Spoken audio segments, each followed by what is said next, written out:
Well, hello plant lovers, it is Matthew in Melbourne welcoming you to my channel. Thanks for finding me in this crowded world of orchid YouTube videos. On mine I try to grow cold, cool, intermediate orchids here in Melbourne, Australia without help from a greenhouse or grow lights or humidifiers, any equipment, really just me and them struggling along either inside or outside or not at all. Very no nonsense growing, plant lovers. So if that sounds like your bag, do hit subscribe because I post every week on a Friday, very amateur ramblings, which today's video is going to demonstrate. Because yes, it is winter. It is chilly, cold, damp and miserable here in Melbourne. We had a very long, warm, dry autumn and then kapow. It is cold and miserable. I mean, relatively speaking, those of you in really cold climates will laugh at our coldness. But anyway, here for Melbourne, pretty damp, pretty cold, pretty miserable. However, something is looking beautiful, which is this Zygopetalum. And oh, heavenly fragrance. As I've had quite a bit of trickiness in trying to get them to actually bloom, as this one has successfully, I thought, okay, now is the time to do a deep dive into my Zygo care, which you really shouldn't be following because, well, we'll have a look at this plant in a minute, but I'm learning my lessons, plant lovers, and I've got some great examples to show you and an interesting sidebar about general health and maintenance of Zygo. So without any further ado, let's dive in and look at how I've been doing with this Zygopetalum. And this Zygopetalum is in fact one that I bought probably about 4 years ago, so just after COVID, from Facebook Marketplace. Now I know some people really don't want to engage with Facebook anymore. Hey ho, Facebook Marketplace though is a great place to buy orchids, particularly here in Australia, well in Melbourne anyway. Depends on the season. I just type in orchid and then orchids and amazing things pop up, and sometimes really amazing things pop up. There's a fantastic grower who is quite incredible. I actually bought Dendrobium Hancockii from him a couple of years ago, and I bought something from him very recently, and I went and he allowed me to go and have a look at his grow space. Oh my goodness. Anyway, moral of the story is Facebook Marketplace can be your friend, plant lovers, in the hunt for interesting orchids. Not sure about other countries, obviously, but certainly works here. So I bought this. In fact, I was going to buy what I knew was a Dendrobium speciosum, and I'll drop the picture of my plant in here. The lady had described it as a golden orchid, and I knew by looking at it, it was speciosum. And mine has flowered and bloomed beautifully. So when I was there, I said, anything else for sale? Exhibit A. So this lady was just growing hers under eucalypt trees in her garden. So they were fully exposed to winter, summer weather, to rain. However, they were certainly sheltered by the eucalypt. And eucalypts, because they're evergreen and the leaves hang down, it's not a dense canopy. So it very much is a light, dappled environment, kind of perfect for growing a lot of orchids under. So that's where she was growing hers.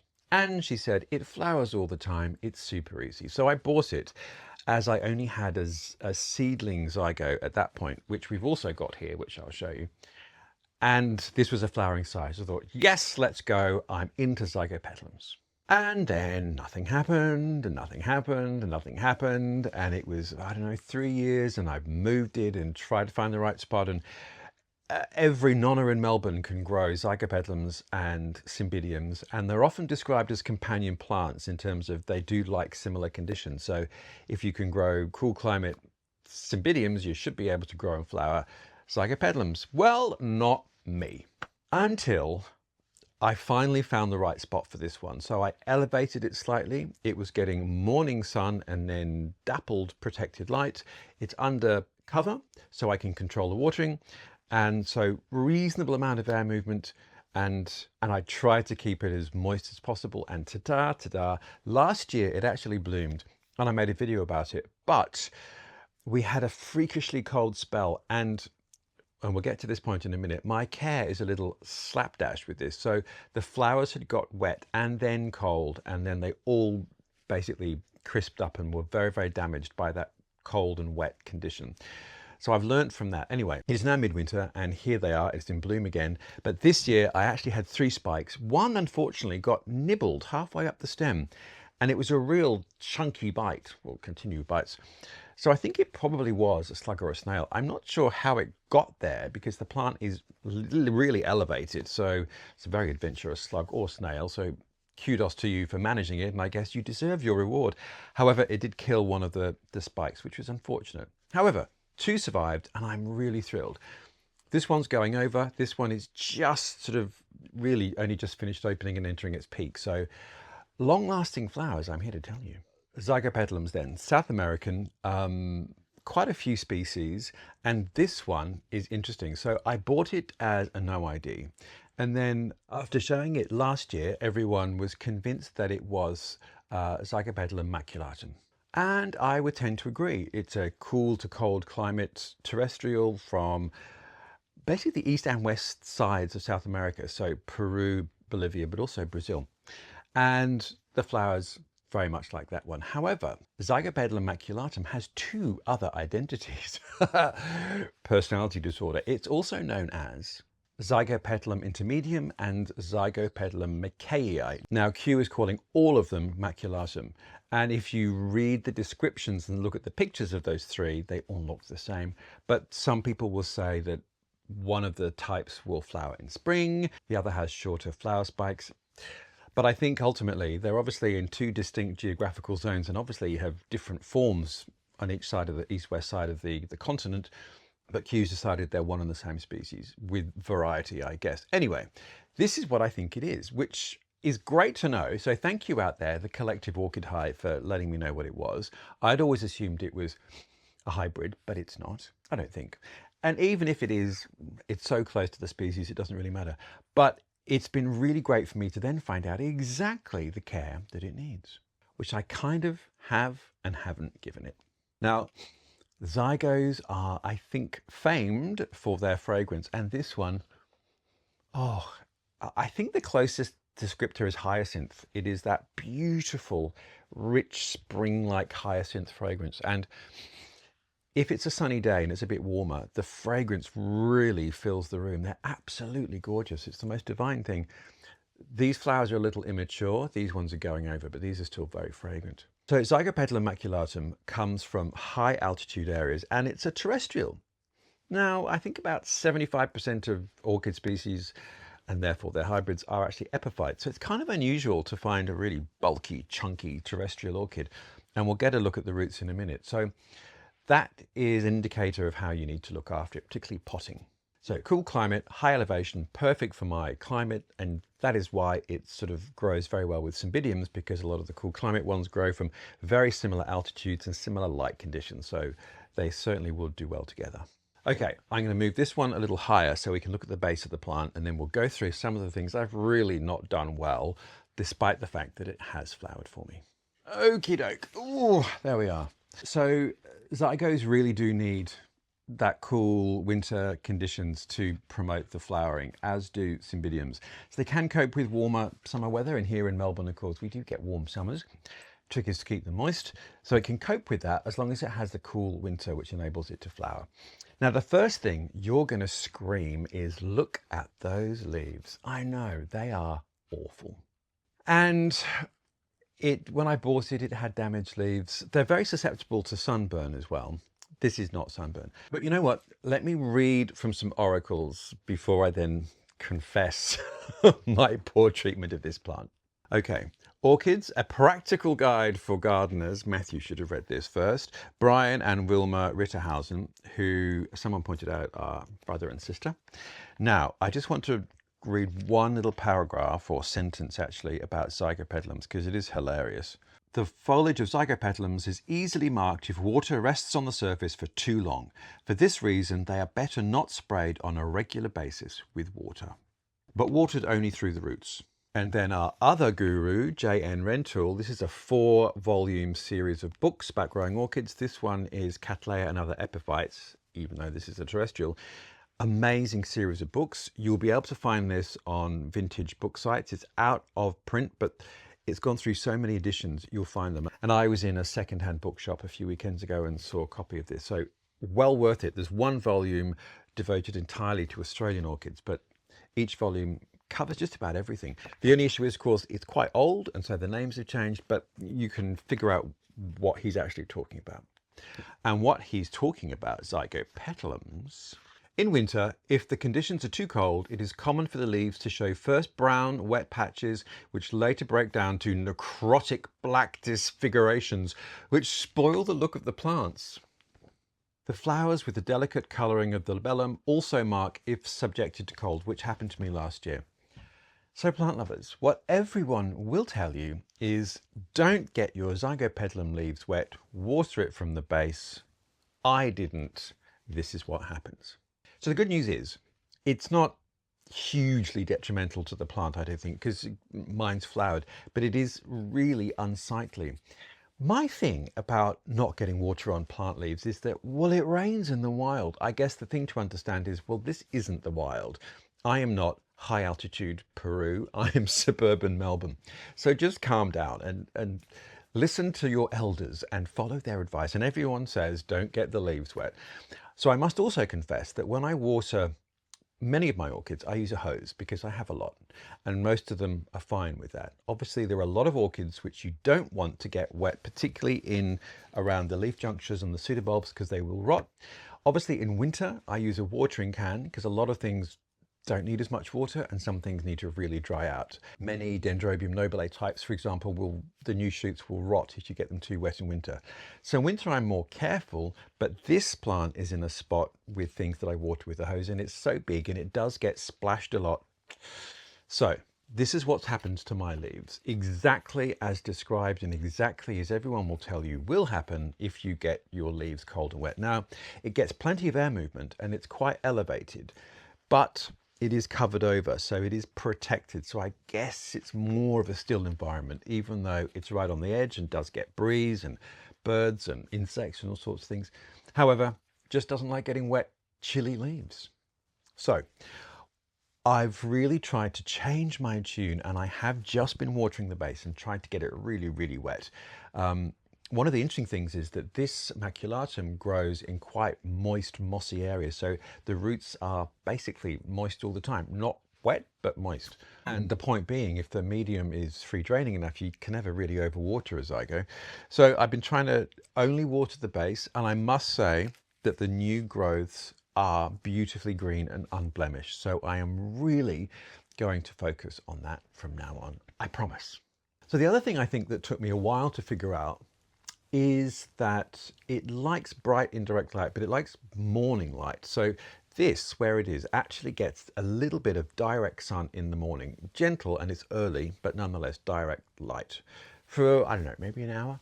Then it gets quite bright dappled light as the sun moves over, and then towards the afternoon, when it's hottest, in summer particularly, it is quite protected, which is kind of perfect. Also perfect condition for cymbidiums, actually. So having got that right, it's certainly flowered, and it's really, as you can see, the plant growth is mad though. It is growing towards that brighter spot. So I've got the light right. You could certainly grow them indoors if you can replicate that kind of light and give it that cooler condition that it needs in winter.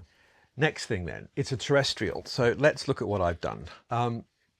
Terrestrial orchids, really depends what that means. Nonetheless, I think the important thing is to still keep it free draining. Now, this is a terrible example because the plant has grown so much, as you can see. It is probably almost a half of the plant is now out of the pot because the root system has just gone berserk. Very similar root system actually to cymbidiums. So everyone will tell you Zygopetalum roots are very delicate. Yes, and someone else also pointed out that they're very sensitive to, I think it's particular oils in skin. Anyway, I try not to touch it, but look at that. They are so exposed, not very healthy. Also, those roots are really exposed to slugs and snails having a munch, particularly new ones. So this needs to be repotted, plant lovers. I am not showing you this as a great example of orchid care. On the contrary, quite a bad one. So what this needs is a pot that's not really much wider, but at least twice the depth. This is sort of like a more shallow bulb pot. It needs more of a classic deeper pot, and I will put it in terracotta because I love terracotta. I'm a terracotta pot kind of guy, and it drains really well, evaporates quickly, it doesn't retain moisture so the roots don't get soggy. Negative of that is in summer it does just that, so you have to water it more often. It's more aesthetically pleasing for me. So what this needs is a repot. And in fact, what I'm going to do is just soak the whole pot to loosen the roots, lift it out and then repot it without too much disturbance. Terrestrial mix, what would you use? For this, I use and will use an out-of-the-bag orchid mix, which is medium bark, but it's quite granular. And then I'd probably add about 20% of a really good regular potting mix, and then a handful, not a huge handful, but a handful of an organic fertilizer. And mush that up so it's quite nutritious rich, and yet it's still free draining. When I bought this, I kind of think it was in basically garden soil. I mean, it's a terrestrial, so yes, but it's growing on a stream, well, moist areas. So you can imagine lots of moss, quite light. So I think whatever is your approximation of that, go for it. It's a vigorous plant, and you can see the new growth here actually looking really, really beautiful and green because I haven't been getting it wet. And this one has been growing obviously in that direction, but I've also got now these back bulbs starting to grow a little bit this way, which is good. The interesting thing I think about zygos is that if we follow this stem down, it is growing from a new growth, which is really new. I'd say that growth is about sort of 10 centimeters. What would that be? That's about 6-ish, 7 inches. So generally with an orchid, the pseudobulb matures and then flowers the following season, like with a cymbidium or with an oncidium type of orchid. But zygos flower as the new growth is emerging. The flower spike comes at the same time. So the flower opens, does its business and dies basically, and then the new growth matures and does all the photosynthesizing and energy production to bulk up the bulb, which then next season produces a new growth with the flower almost simultaneously. So interesting, sort of slightly different flowering cycle.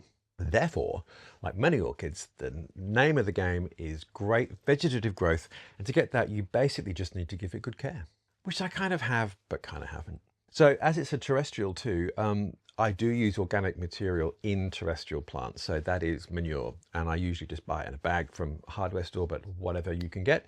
You can break it down. If you've got a compost bin, you can put fresh manure in that if you're in an area where you can get it. So I certainly use that. The growth pattern of this plant is going to be really tricky to repot, plant lovers, I have to say. You could almost separate this little subgrowth here and create new plants because it's kind of growing that way. So to correct it in a new pot. Anyway, we'll see how we go. Fertilizer wise then, so a really rich organic potting medium to start with, and then like many of my things, topical application of slow release fertilizer in spring, and then a liquid fertilizer throughout the growing season, which is basically the warmer season as these growths are maturing, because it's that maturing growth's bulb, which are quite large, that is creating the energy for next season's growth, which flowers at the same time. So you kind of want your bulbs to be as happy and rich and full as possible. So liquid feed throughout the growing season, great idea. I always dial it down, so 1/8, 1/10 of the recommended dose on the bottle. And you can also mix that up with more of a tonic, which is seaweed solution or the runoff from a worm farm. Once again, just really dilute it. And then watering, we've kind of gone over that. Do not get the leaves wet if you can help it. So I try to just really, really drench the rootstock and keep the bottom half of the plant really, really wet. And as this one grows in quite a moist environment, I really try and focus on watering this more often than other things. So even in winter, I will water this much more often than any other thing. So though it's watered slightly less in winter because it's cool and it doesn't dry out as fast, it's still probably the most watered plant in winter that I have. So just don't let it dry out. Okie doke. Well, let's now look at exhibit B, which is the seedling I had, which drove me to buy this flowering size plant. Let me just move that flower so we can see it. There we go. And there we are. Look at it. It's gone gangbusters. And really, this should be, in my book, getting onto flowering size now. There's quite a nest of pseudobulbs. They're not massive though, but there's a lot of new growths. So there's 1, 2, so there's at least 2 or 3 new growths in there, and I'm wondering if any of them are going to send up a flower spike. Oh, there's one in there. Anyway, who knows? We'll have to wait and see. This is a hybrid, and it's called, well, it's a cross between Advanced Australia and Wilpena. There we go. Crossed with itself. So who knows what that's going to look like. But I think that the time is coming when this one will bloom.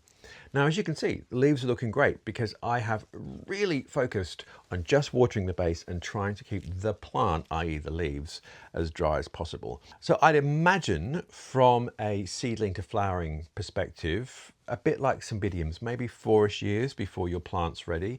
And I would have bought this about 4 or 5 years ago, so it really is ready, I think, to show us some blooms. Anyway, there's a seedling that is doing well, that is getting the right care, and the leaves look great.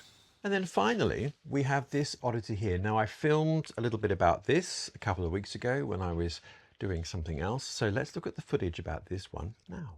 Let's look at this plant here. Now, it's not in bloom, which is unfortunate, but it's still a bit of a baby. But look how gloriously gorgeous those leaves are. This is a hybrid between 2 different species, and the appellation is ZGA, which stands for Zygoneria. So that is a hybrid between Zygopetalums, as you might imagine, and Neogardnerias. Now that is another group of sort of coolish to warm growers, depends on the species, from South America. The flowers look quite similar to Zygopetalums, but a little different. And they were crossed in the 90s to produce this type of orchid, Zygoneria, ZGA. And the flowers, to all intents and purposes, look like hybrid Zygopetalums. But the thing about them is, plant lovers, the leaves do not go spotty. So when I was at the OSCOV, the Orchid Society Council of Victoria's Orchid Spectacular, which they have once a year, they have amazing plant sales.